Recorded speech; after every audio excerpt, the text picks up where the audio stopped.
salon de Bruxelles, le stand Jeep avec Jean et on est devant. C'est sa première en fait apparition dans un salon, le Grand Cherokee. Ça aussi, légende américaine. Oui. Hein. Il est vachement beau. Moi je le découvre. Là, il est surtout hyper haut de gamme. Enfin, t'as vu l'intérieur ou pas? C'est tout. Il y a une sorte d'émerveillement américain. Parce que en fait, quand l'image tu qu'on avait des Jeeps, c'est que c'était un peu sympa, mais intérieurement en finition, c'était peut-être un cran en dessous des Européens. Là, dedans, c'est hyper bien. hein, c'est hyper bien. Mais extérieurement, tu vois, il grandit. Ah ouais, moi je trouve qu'elle monte en gamme. Franchement, elle fait beaucoup. Non, je la trouve très réussie. Ça a de la gueule, les feux et tout ça. Moi, T'as vu qu'il y a les bicolores, t'as vu qu'ils reprennent certains codes d'autres marques avec le toit noir. Ouais, de Land Rover, voilà, faut pas les citer. Voilà. La barre de feu derrière. Et évidemment, il n'est pas achevé. Et Summit, la plus grosse finition. Et on monte, on est parti. d'abord. Et tout à coup, je regarde, il y a le Rubicon qui nous regarde. Tu connais quand même les Jeeps parce que tu vends des Wrangler. Mais alors, le truc improbable, c'est que la Wrangler, c'est une voiture qui faisait rêver tout le monde. Enfin, tout le monde, c'était une voiture mythique, mais infinançable en société parce que ça avait des CO2 qui étaient stratosphériques. Et là, depuis l'année dernière, ça existe en hybride. Et donc, il y a quelques personnes qui nous en prennent. En fait, les gens qui veulent vraiment un truc qui sort de l'ordinaire. Et effectivement, ça sort de l'ordinaire, elle est incroyable. Esthétiquement, elle est folle, la voiture. Là aussi, c'est une légende. Hein. Et oui, depuis un an, ça existe en hybride, donc plug-in, donc pas de malus, pas de TVS. Donc on en a vendu quelques-unes, ce qui n'était pas arrivé avant que ça sorte en hybride. Et donc on ne vend pas que des Compass et des Renegade, on vend aussi des grosses. Et dans chez Jeep, il y a aussi l'Avenger qui va faire un carton. 100% électrique, ça on attend énormément. Allez le voir, on avait filmé au salon de Paris, l'Avenger, et c'était Vincent.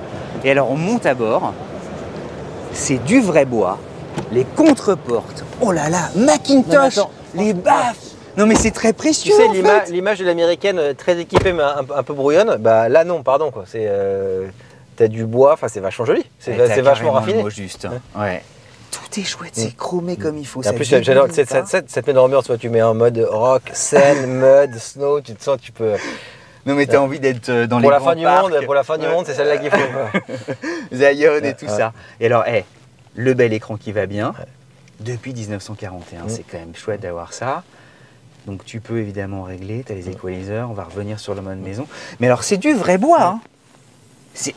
J'ai l'impression que le bois maintenant, pour en plus avoir du bois clair, il faut aller très très loin pour... Non mais ça revient parce que le bois c'était le truc qui faisait un peu vieillot.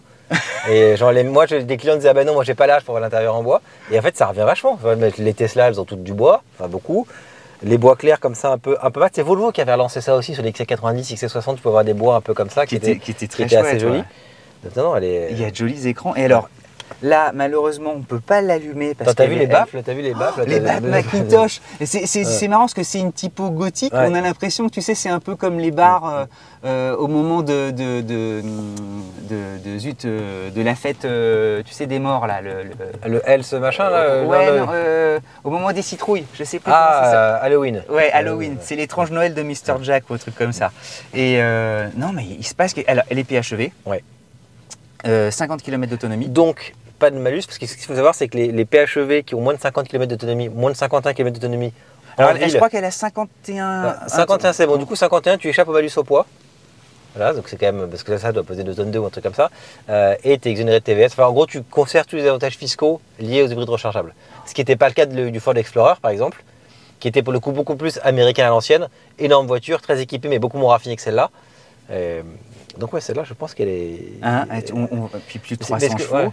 C'est un des premiers temps. Les Cherokee, fin des années 80, les Cherokee, c'est les premiers SUV, enfin ils ont un peu lancé la mode des SUV luxueux. Hein. Complètement, avec évidemment le Range Rover, mais celui-ci avait sa cote hein, dans les années 80, c'était un truc 90, t'en voyais.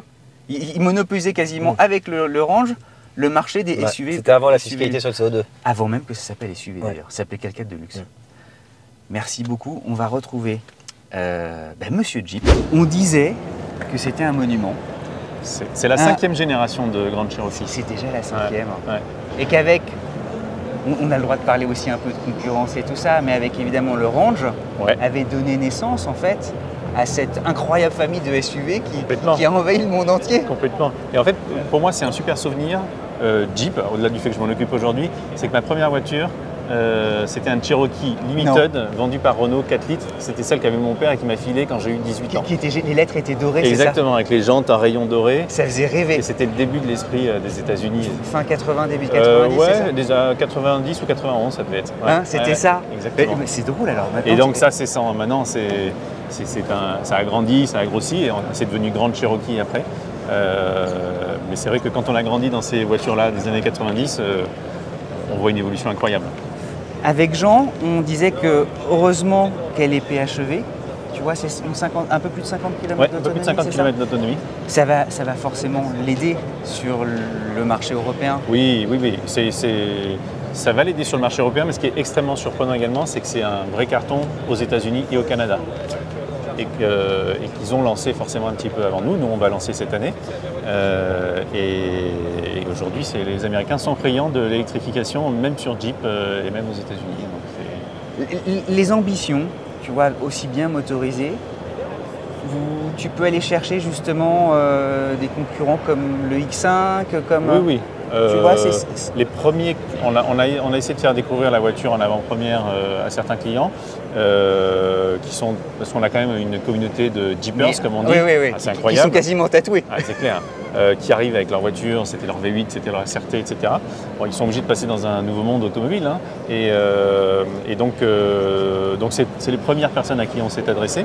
Maintenant, on a essayé au travers de notre réseau de distribution d'aller chercher de la conquête et on les a. On a du X5, on a des gens qui veulent avoir du produit différent et une âme un peu plus... une âme, parce que finalement Jeep a une âme, un produit un peu moins froid que d'autres marques. Le dernier mot. On a, nous, une petite habitude. À chaque fois, on isole 3 points qu'on apprécie ou qui nous interpellent. Toi qui es Monsieur Jeep, tu vois les 3 points qu'il faut retenir du Grand Cherokee. Je sais que parfois c'est très compliqué, mais spontanément justement, tu vois, spontanément, la première chose, parce que quand on découvre la voiture, on arrive par l'extérieur. Il est super hein, le look. Hein. Le look et la façade. Et je trouve qu'il y a un bon équilibre entre les formes carrées finalement de la voiture et puis un peu de douceur dans le design de Jeep. Et avec cette calandre est toujours une signature de marque qui est très travaillée.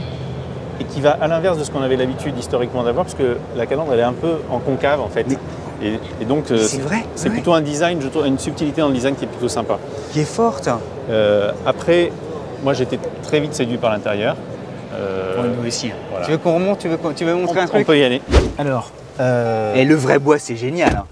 Le vrai bois c'est génial. Et je trouve que ça va dans l'esprit de ce que Jeep veut véhiculer aujourd'hui en ayant des voitures qui soient un peu plus écologiques au sens du terme. On a besoin aussi de changer notre façon de faire. Et dans les matériaux du cuir, dans les matériaux qui sont utilisés, c'est pas du vrai cuir où on a tué toutes les vaches des grandes contrées américaines. Des grandes plaines. Voilà. Et donc on a ce soin du détail. Donc moi je trouve que l'harmonie du design du tableau de bord avec cet écran, pour moi est aussi la troisième chose, l'écran qui est un petit peu suspendu. On ne peut pas l'activer là parce que la voiture n'est pas. Enfin, je peux vous activer l'écran, mais toutes les fonctionnalités. Mais notamment la fonctionnalité Macintosh, qui est donc le système audio, qui est un truc extrêmement haut de gamme.